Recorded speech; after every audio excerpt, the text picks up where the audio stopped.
સોમનાથ સ્વાભિમાન પર્વ હેઠળ 150 kilometre open water swimming અને કાયકિંગ અભિયાનના બીજા દિવસે ખેલાડીઓએ 10 કિલોમીટરનું અંતર સફળતાપૂર્વક પાર કર્યું।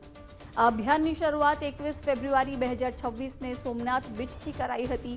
આ યાત્રામાં ખેલાડીઓ દરરોજ સમુદ્ર માર્ગે નિર્ધારિત અંતર પાર કરી રહ્યા છે। અભિયાનનો ઉદ્દેશ્ય માત્ર રમતગમત નથી, પરંતુ પર્યાવરણ સંરક્ષણ, વ્યસન મુક્તિ અને સામાજિક જાગૃતિ માટે પણ મહત્વપૂર્ણ સંદેશ આપવાનો છે।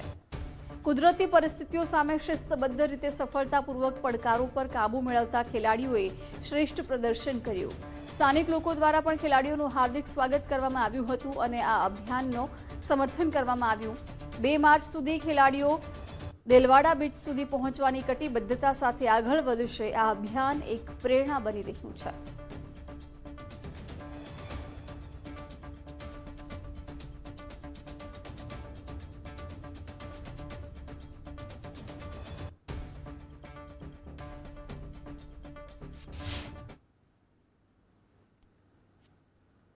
બહુ આનંદ થયો।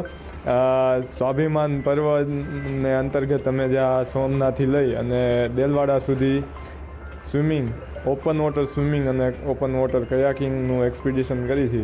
તો એમાં એક્ટિવલી પાર્ટ લેવા માટે એઝ અ પાર્ટિસિપન્ટ ખૂબ આનંદ થાય છે। આમાં પ્રિકોશન ઘણા લેવા પડે, કેમ કે સી છે એ એક ઓપન સ્પેસ થઈ, તો એના માટે અમે લોકોની હારે લાઈફ સેવિંગ બોટ્સ હોય છે।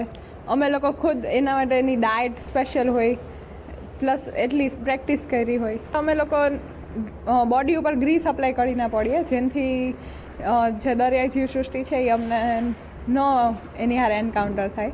પ્લસ અમે એની જોડે જોડે જે શાર્ક રેપલન્ટ પાવડર હોય એ અમે અપ્લાય કરી ના પડે। અમારું આ એક એક્સપિડિશન છે, જેનાથી અમારું સ્ટાર્ટ થઈ છે સોમનાથથી અને દેલવાડા સુધી, જે અંદાજે 150 કિલોમીટર સુધીનો અમારો આખો જે રૂટ છે, જેમાં 2 ગર્લ્સ છે, એમાં એક કયાક કરશે, એક સ્વિમિંગ કરશે।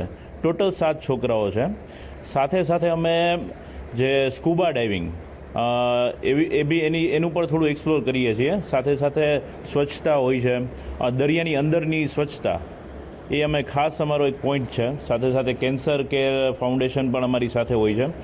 આનાથી નેક્સ્ટ જે વર્ષો છે એ ટુરિસ્ટ માટે ખાસ આકર્ષક રૂપ છે આ બધી વસ્તુ, કેમ કે બહાર આ લોકો ખૂબ જ રૂપિયા દઈને આવા એક્સપિડિશનમાં એ જતા હોય છે।